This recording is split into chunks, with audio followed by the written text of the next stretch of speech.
Hello. Hey y'all. I don't even know where to start this video. This video is probably going to be all over the place, but as long as I kind of make my points and kind of get through it, that's all that I want to happen. I don't know how long this video is going to be. I don't even know if I'm going to post this video tonight, but it is December 30th, 2019. So hopefully I get the courage to post tonight, but if not, I'm definitely going to post it, but I just don't know when. So hopefully I post it tonight. But I need to tell my story. This is my story. It's my Me Too story. And I'm not telling this story for sympathy. I'm not telling it for attention. That is not me. If anybody knows me, you know that I am not an attention-seeking person. I like to play the background. Like I'll be out the way. So this is really big for me, and I have my sister to thank for that because she pretty much talked me into it. You know, she gave me the strength, she encouraged me, and she's the reason that I'm finally telling my story after it's gonna be 6 years in February.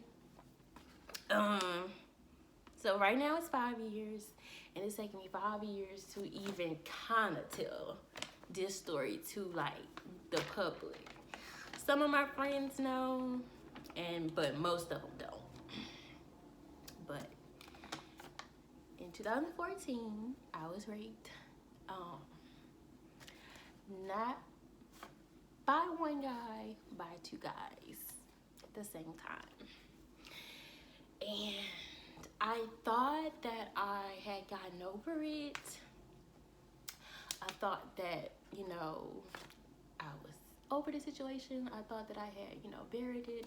I thought that it was deep in my mind where every now and then, I would think about it. Like when I saw a story about, the Me Too movement, I would think about it. But then I kind of just like drive it out of my mind or whatever. But since this is about to be an end of a decade, I feel like that I don't want to bring my past trauma into this new decade. Like I want a fresh start. So sorry if my voice is shaky. Like I'm really nervous. This is really not me, but I have to do it. So like I say, I wasn't gonna tell it. Like I had disabled my social media pages and everything, but until I accidentally logged into my Instagram, which is a blessing because like I say, it was an accident. I had disabled everything. But so December 29th, well, I should say today is Monday, so Saturday night, early Sunday morning, something happened which triggered a memory, which triggered a flashback, and it brought me back to the night I got raped. And like I say, I thought I had dealt with it, but I didn't. And I just, that whole night, the next day, like Sunday, I just was like, I feel like shit. Sorry for cursing, but I feel like shit. Like I don't want to feel like this. I don't want to keep feeling like this. So today, I told my sister, I texted my sister, I was like, I want to tell my story. Like I was like, but I didn't know how. And I was like, I think I'm going to write a blog. And she was like, yeah, or you can, you can blog, you can make a video. And I was just like, I don't know if I want to be on camera. I was like, I don't know if I want to be on camera. But she really encouraged me to do it. So that's why I'm doing it now. I don't even know where to start. Like, I don't know where to start at, but 2014, February 2014, probably, that's the worst month. That was the worst day of my whole life. Like, I don't even know how I made it through that month, that year, period. I don't even know how. I don't know how I made it through that year at all. It was horrible. But like that day, it just was a regular day. Like me and my friend, I have one male friend. He's my male friend. I'm not even gonna say any names, but he know who he is. And if you follow me, I've posted him before. But that's my friend. Like we really just clicked. We met at work. We really just clicked. And that day, we were supposed to have like a friend's day because he stayed on campus, and I was supposed to go to his dorm, and we was gonna watch movies, and we was gonna eat pizza. That was the plan. But it was this guy that I was texting with, like just conversing, nothing sexual or anything like that. Like I wasn't really feeling him like that at all. But during that time, like I was working, I had a job, a little professional job, and I was friends with this girl. I was just gonna call her. We're not gonna call her anything. Just know I was friends with this girl. We worked together. We became like really good friends really, really fast. And like I say, back then I was really naive. Like I just saw the best in people. Like I just gave everybody a fair chance. Like I really just, if we vibe, and we was cool. I mean, I didn't see nothing wrong with it. Like we was really good friends. We went out all the time. We always talked on the phone. We talked every day, all day. Like it was really just, we really had just became like really good friends really, really fast. And she was like 2 or 3 years older than me. And at that time I was 22. Like I had just made my birthday that December.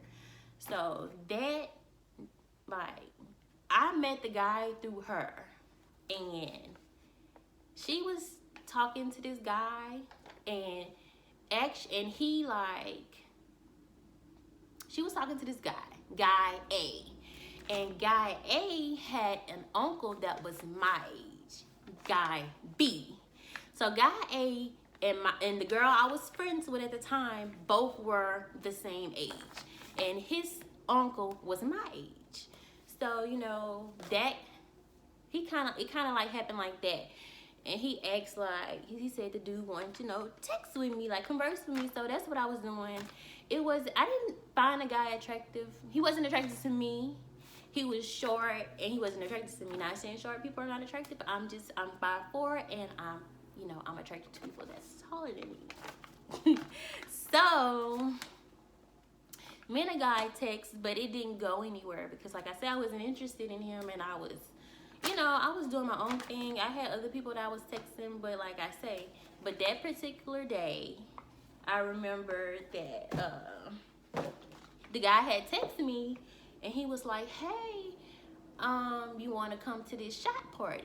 Like taking shots, like a shot party?" And I'm just like, sure. Like I'm like thinking like I'm gonna do that. I'm gonna go to that little shot party for like a minute or so, and then I'm gonna go with my friend, and we're gonna have our friends day. We're gonna eat our pizza, and we're gonna watch our movies. That was the plan. So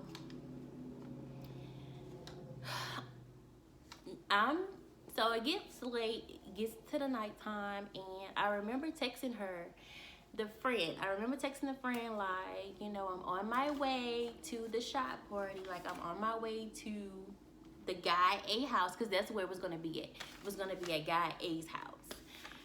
But he wasn't supposed to be there. It was supposed to be like me and guy B. And during that time, she was conversing with another guy. Like she was going on a date that night. Wasn't with guy A. But even though them two was the ones that was messing around, she was going on a date with some completely different other person. So I'm texting her, we're laughing about it. I'm like, yeah, girl, I'm just going here. I'm going to take a few shots, and then I'm going by my friend. I'm going on my way. And she like, okay, yeah, cool, like whatever, like text me when you get there, because she like, she know them, she know where I'm going, she know the house I'm going to. So, you know, I get there and I'm texting her the whole time, like, girl, I'm here. So I text the guy, I'm like, you know, I'm here. I'm text guy B, I'm like, you know, I'm here. And then I see guy A, he comes to my car and was like, hey, you know, my door is open if you want to go in right now. But guy B is not there yet, but I'm about to head out. So I see a car come pick him up. And he get in the car and he go. Boom. So I'm just like, you know, I really don't want to wait in the car. So, cause it was cool that night. So I'm like, you know, I really don't want to wait in the car. So I'm gonna just go in the house. Mind you, yes. Me telling this story now, you probably like, girl, that don't sound right. Exactly. But like I say, I was 22. I wasn't used to people doing like really crazy stuff, shifty, creepy stuff like that. So it's like, I'm gonna see the good in you until you give me a reason not to. And I was just playing it up naive and silly. Looking back at it, I'm just like, girl, bitch, that was a setup. But anywho, so you know, I go in the house. Mind you, I'm on the phone with her. I'm texting her. I'm telling her everything that's going on. Like, girl, I'm in the house. I'm like sitting on the couch. I done turned his TV on. He gave me the password. He told me how to do everything. I'm all in the refrigerator. I'm looking. I'm laughing. Me and her having just rolling. Whole time, like, I don't think nothing of it. So boom, the dude, like, you know, I'm pulling up. So he pull up with guy A. And I'm like, wait a minute, like, what? Still ain't done on me. So I'm just like, whatever. So, you know, they already look like they kind of lit. They come in there with like, I can't remember if they had food, but I know they came in there with drinks. And they came in there with drinks. And the drinks were already open. But I'm just like, okay, boom, I'm gonna take these few shots and then I'm about to go. So that's when they get the point of shots. Like I say, the alcohol was already open. Like, it's clearly been open. It's clearly been drank out. So I think it was Henny, but I can't remember. I know it was brown and it was white. But like, we sitting on the floor. They didn't turn music on and everything. And I remember the dude started like grinding on the floor. So I'm just like, what the fuck? And I was about to record him. I remember he took my phone, was like, no phones or something like that. So I'm just like, whatever. So then I remember I took one shot.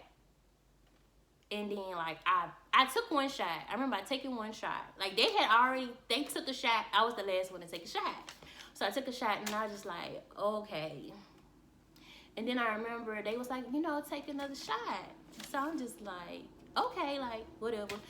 But that second shot, like, I don't know what happened, but with that second shot, when I took the second shot, I kind of threw it back up just a little bit.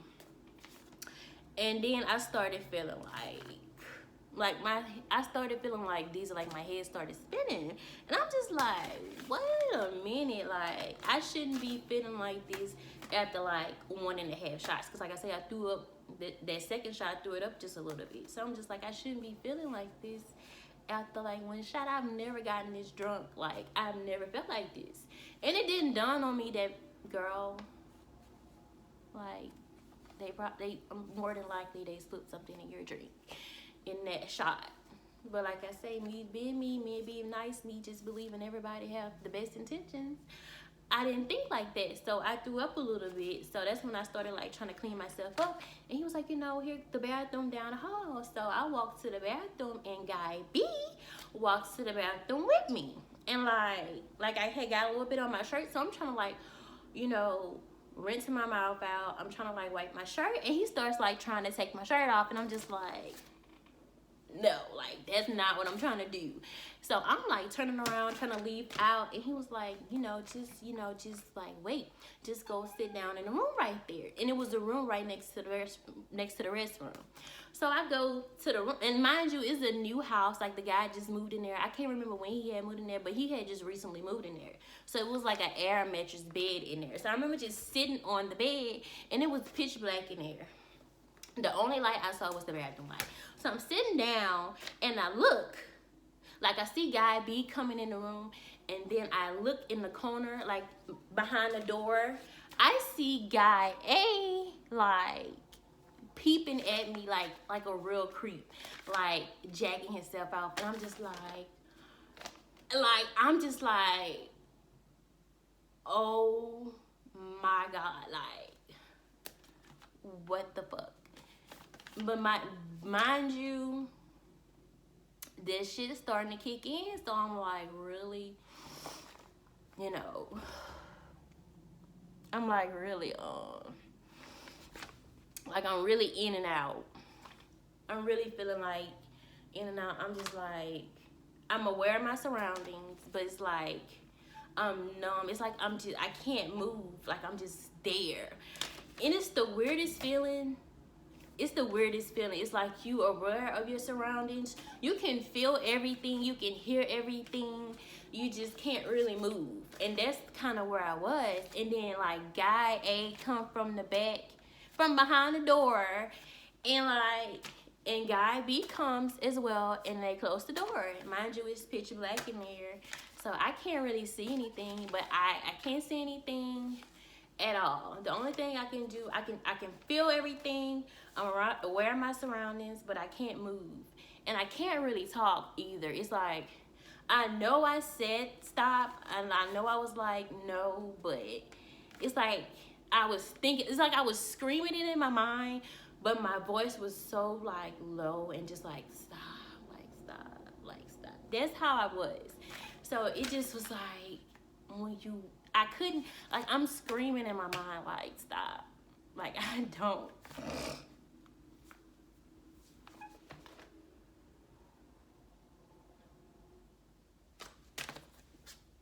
want to do this. And my friend, I remember my phone went off, and I remember looking at it before I threw up. But like before I went to the bathroom, I remember my friend had texted me. He was like, you know, where are you? Because we were supposed to be having like our Friends Day. And I remember while I was getting raped, I remember just thinking like, I should be, you know, I should be with my friend. I should be having my friend's night. I shouldn't be here. I shouldn't be getting raped. Like, this is not what I came here for.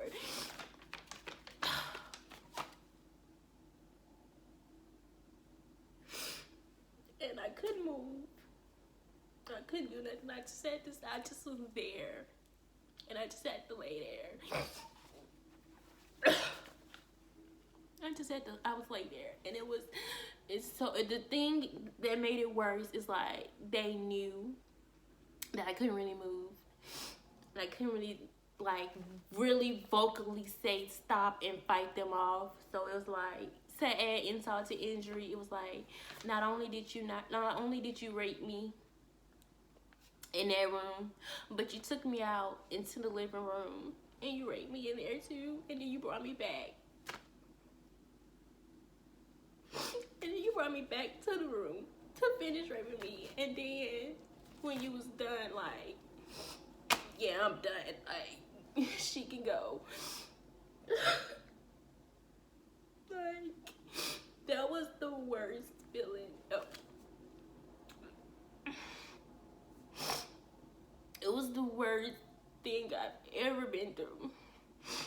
Like, a lot of my friends and my classmates know that I had leukemia when I was 16. I had cancer, taking chemo, losing my hair, being sick and nauseated. Had that whole experience with my cancer, had nothing on that one night. And I went through a whole 8-month long battle with cancer. That whole 8 months had nothing on that one night.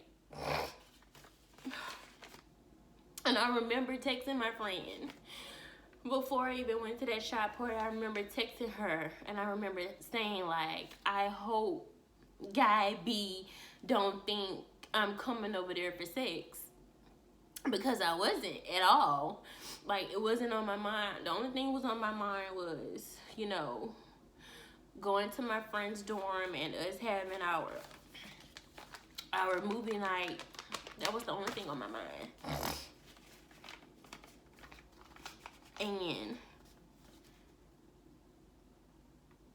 And everybody knows, like, my friends know that if I'm saying I'm gonna do something, I'm gonna do it. Like if you invite me out, well, not lately since I have a child now, but usually when I say I'm gonna be somewhere, I'm gonna be somewhere. Like, so I promised that I was gonna come to the shop party. So it's like I really didn't want to go, but since I made the promise, you know, I went on ahead and went.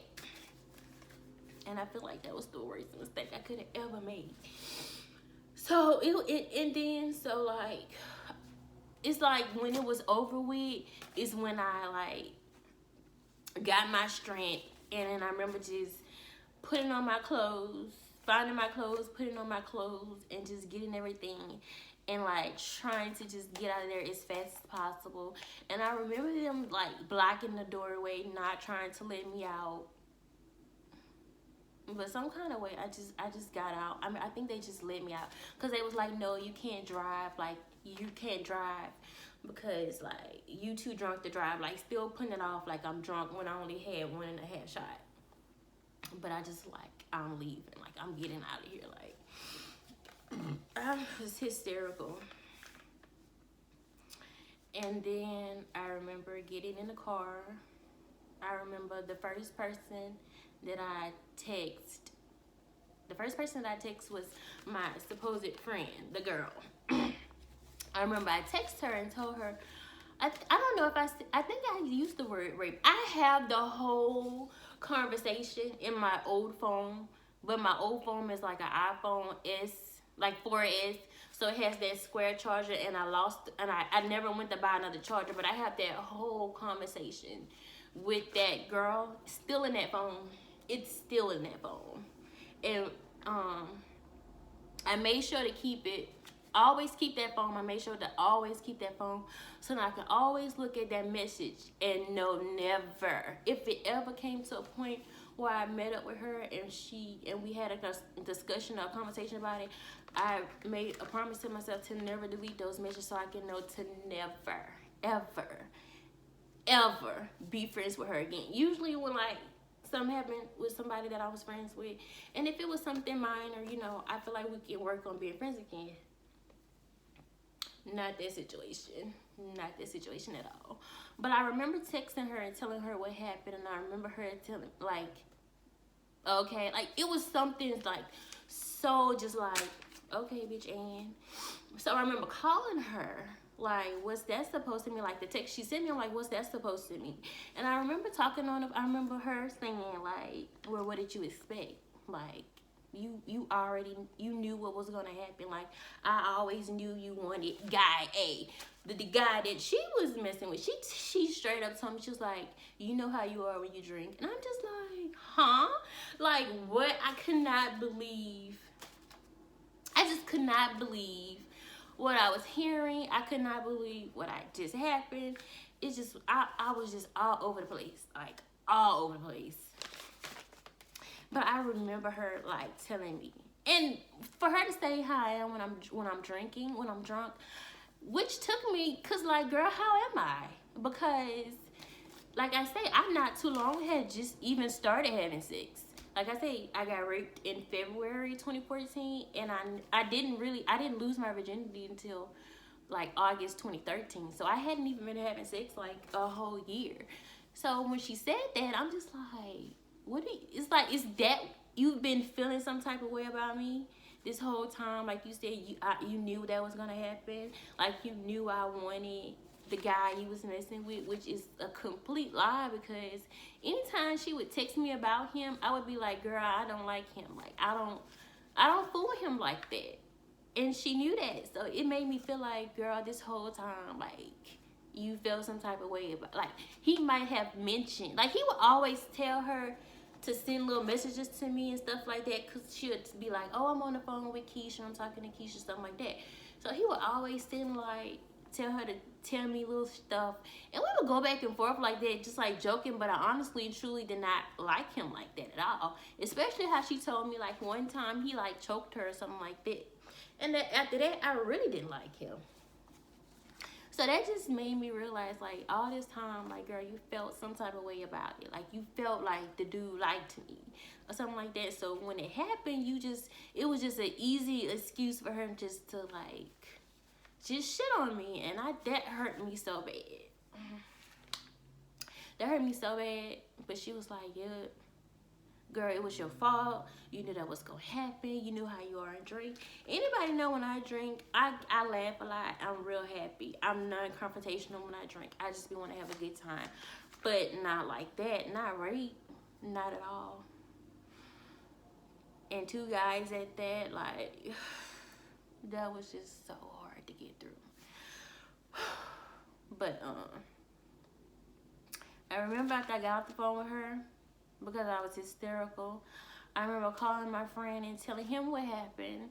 And he told me to, you know, come to his dorm. And, you know, I went and I cried. He wanted me to stay, but I ended up going home because I had school the next day. Mind you, I was in school too.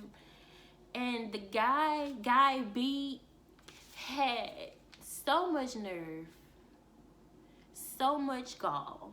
He really texted me the next day and asked if I made it to school, if I made it to class on time. Like, I could not believe it. I just couldn't believe what happened. I still can't believe it. Like, I really still can't believe it. I used to cry all the time. I remember I used to couldn't even get through it. But now I can see the progress that I made. I can see the progress I made, which is still minimal, but I have made progress. And like I say, I'm not telling the story to get sympathy. I'm not telling the story to seek attention. I'm simply telling this story so I can get it out. Like, I've been holding it in for 5 years, almost 6 years. And majority of my friends don't know. My family don't know. Like, my sister knows. Some of my friends know. And some guys that I've, you know, messed with in the past know, because like how I used to act towards them. And I would say, like, I do this, I do that because this happened to me.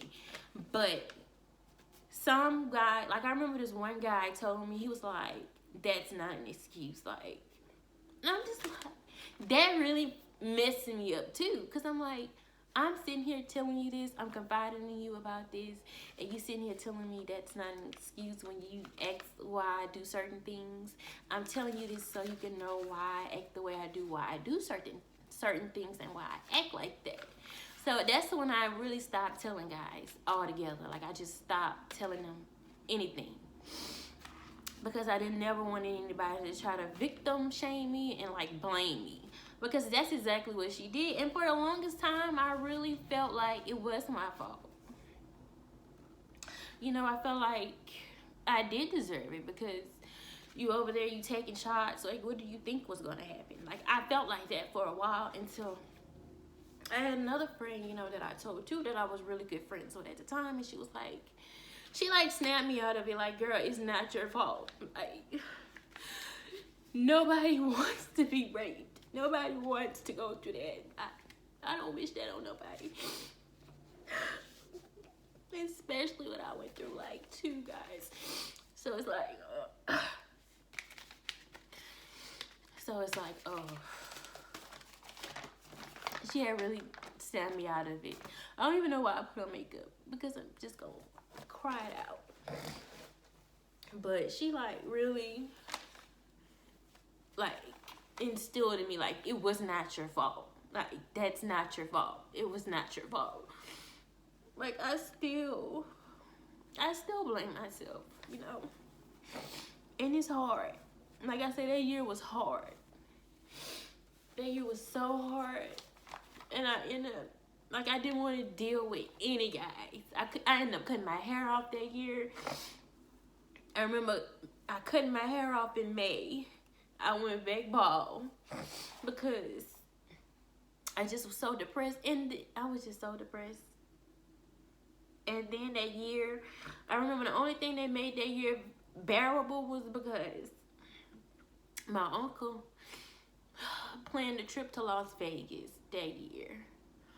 I remember he did it for Mother's Day. I remember he planned that trip to Las Vegas for Mother's Day. So So that was the only good thing that happened to me that year. I mean, it was an all expense paid trip to Las Vegas, and that's the only thing that was bearable that year. I don't even know how I got through that year at all. But like I said, I didn't even want to. It's still hard for me to be like around guys that I kind of like with being sober. Like I used to couldn't be around guys sober because I would always, you know, I would freak out like I was freak out like I just didn't know like how to be around a guy sober. I didn't feel like me. I felt like everybody in my head was trying to rape me. I didn't know, cause I was so trusting. To like now, I can't be so trusting. I gotta put my guard up. I gotta like not show emotions, and that's why anytime I meet a new guy, like I used to always be standoffish. I would always be like, I'm already not really a touchy-feely person, but it made it that much worse. Like I didn't want to be close to a guy. Like I would be standoffish. I would be very nonchalant because I didn't want that to happen again. And then I had very bad coping mechanisms. Like I was drinking a lot. I started drinking a lot.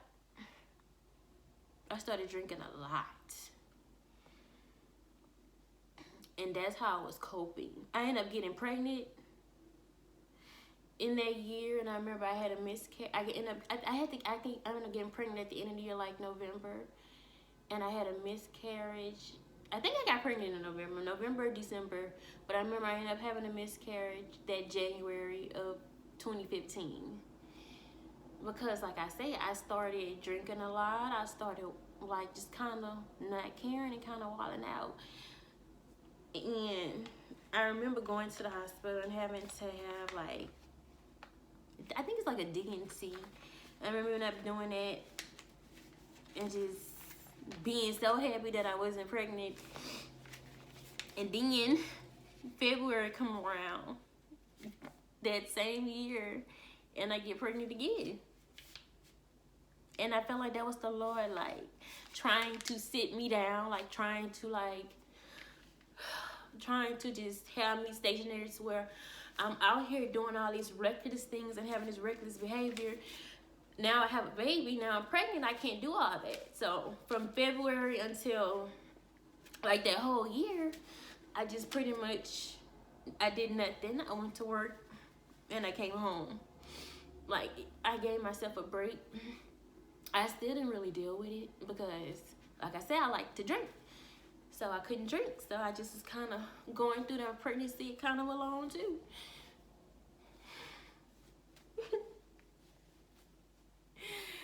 Wow. Like thinking back on it, like 2015 was a hard year too. Because not only did I just raped a year before, but now I'm pregnant and I'm doing my pregnancy by myself too. So it was so hard. It was so hard. And like I say, even then, a lot of people still didn't know.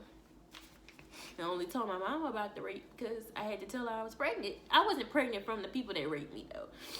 But I remember just breaking down and telling her, like, because I felt like, you know, I know my mama didn't want me to have a child at, like, 22, 20. I know she didn't want me to be pregnant at 23. And I didn't want to be pregnant either. Like, I was in school. I was doing really good. And then that happened. I just kind of broke down. Was like, that happened. Like, I was raped. Now I'm pregnant. Like, it was a whole lot of stuff going on. And so my daughter pretty much kind of saved me in a sense to where I felt like I was really headed down a terrible path with that drinking. And even after I had her, 2016 was rough too, because I really was drinking in 2016 too. And I had terrible coping mechanisms. Like, I didn't want to talk to nobody about it because I'm just used to being like the strong friend. I'm used to like people being able to come to me. I'm used to, you know, like not having to go to anybody for that. And I'm a person that I hold my emotions in. I keep them to myself. And that's bad too, but like I just get to a point where I don't want to tell people because I don't want to stress nobody out. I don't want to put that burden on anyone. Like,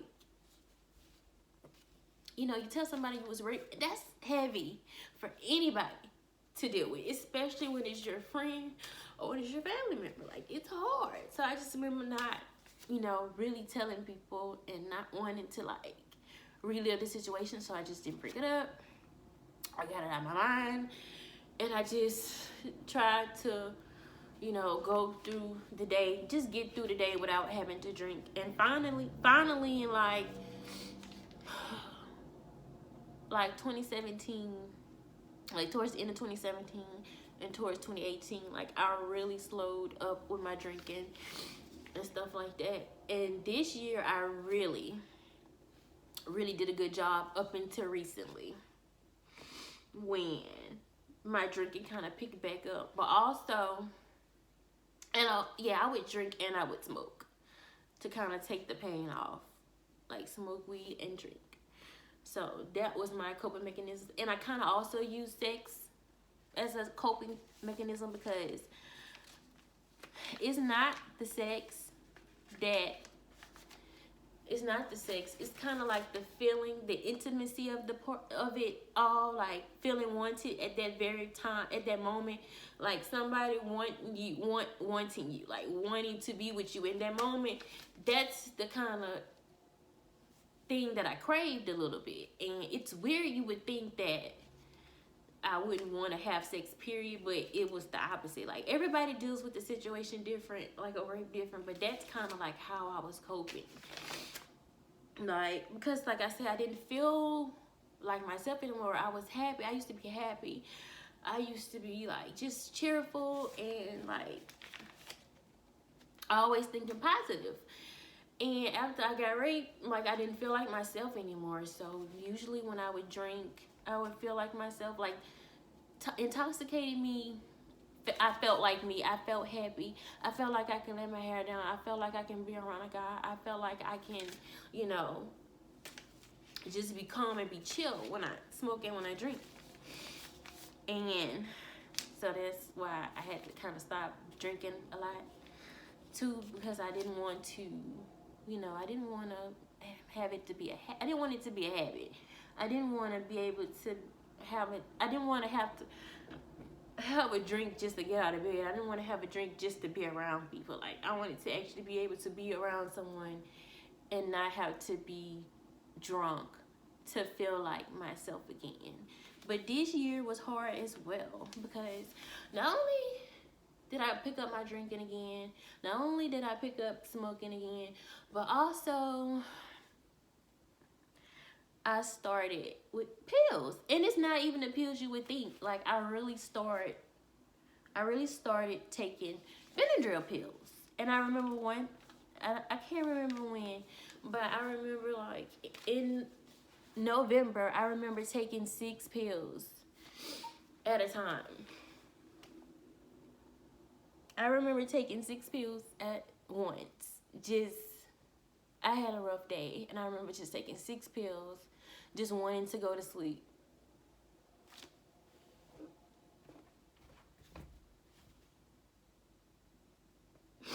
And that's how I knew, like, that I really wasn't over it. I really wasn't over it. And that really scared me because I'm like, it was too easy for me to just take those 6 pills and go lay down. Like, I don't have my whole child in the other room that's depending on me. Like, I have a daughter that's depending on me. You know, she's depending on me to be strong. She's depending on me to live. She's depending on me, you know, to get my shit together. She's depending on me to get my shit together. You know, and that's another reason why I know I need to talk to somebody. I know I need a therapist. I know all those things.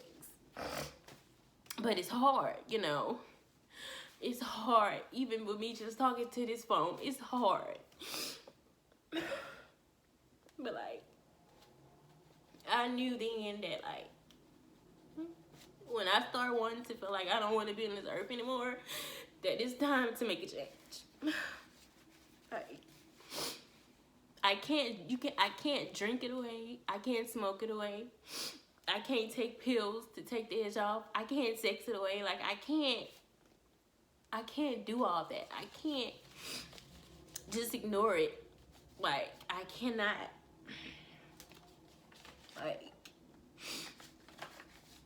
Like, I want my daughters to, like, I want to see my daughter grow up. I want to see my baby have babies. Like, I want to be here for her. And that's not going to happen if I can sit there and take 6 pills like it's nothing. And I never even told anybody that. Like, my friends don't even know. My family don't even know. I tell my sister everything. And she don't even know that I'm sitting here taking pills, wanting not to live. And people would see me and feel like, girl, you have everything going for you. Like, you in school, you just finished school, you have a job, you have a child, you have family, you have friends, you have people that love you. But I don't feel it. I don't feel it. I don't feel it. Like, I don't feel it. And it's getting to the point where I pretty much don't feel anything but lonely and pain. And hurt and shame. I'm disgusted. It's embarrassing, like, and I never wanted to tell this, but because I see how people drag people, part of the Me Too movement, like, they victim shame, they victim blame. Like, I'm sure it's still somebody that's gonna be like, and you waited this long to tell us, you waited this long to say something, you're not even gonna tell the name of the guys, you're not gonna go to the police, why say anything? And I get it, I understand it, but also, like, it's hard to tell somebody what to do. I mean, it's easy to tell somebody to get over it. It's easy to tell somebody, why would you come forward now? It's easy to do that. And I didn't want anybody doing me that. I didn't want anybody, you know, victim blaming me and shaming me. I didn't want to do it. I always see the stories. I would see people blaming the victim. Oh, your dress was too short. Oh, you shouldn't have been drinking. Oh, why was you even over there? You knew better. Like, everybody blames the victim instead of blaming the rapist. And I always found that so just fucked up. And I left a part out. Like, even after I got raped from that friend I was friends with, like, she had him at her daughter's birthday party. Like, I saw it and I just was like, you still mess with a guy that raped your friend? Or since you say I knew what I was doing and you knew that was going to happen, you still invited a guy to your daughter's birthday party that you knew, even if you felt like I wanted to and I was going to do that, a guy that had sex with your friend. That was hard to see too. And like I say, I've been through a lot, but nothing compares to that day. Nothing compares to the way I felt that day or anything. So, like, I made this video so I could, you know, maybe inspire somebody to come out as well, because I do feel better. I do feel better about it. I do feel good that I talked about it. I feel like this is going to hold me accountable. It's going to hold me accountable to, like, find better ways to deal. I know I need to see a therapist. I just don't really know where to even start. I just don't even know where to start. But I know I do need help. I do know I need professional help. I do know that. But me making this video, me sharing my story, is holding me accountable to like do better. It's holding me accountable to get my shit together. It's holding me accountable, you know, to live for my daughter. And I don't regret anything that I've been through because it really made me stronger. Even though it had a lot of negatives, I still had a few positives as well. And I feel like if I had to get raped, if I had to have cancer, if I had to go through all this just so my daughter won't have to, then I feel like I'm okay with that. I'm okay with that. I'm okay with me being raped. If that means that I can protect my daughter better, I'm okay with that. Like, I'm okay with that. Like, that's just really why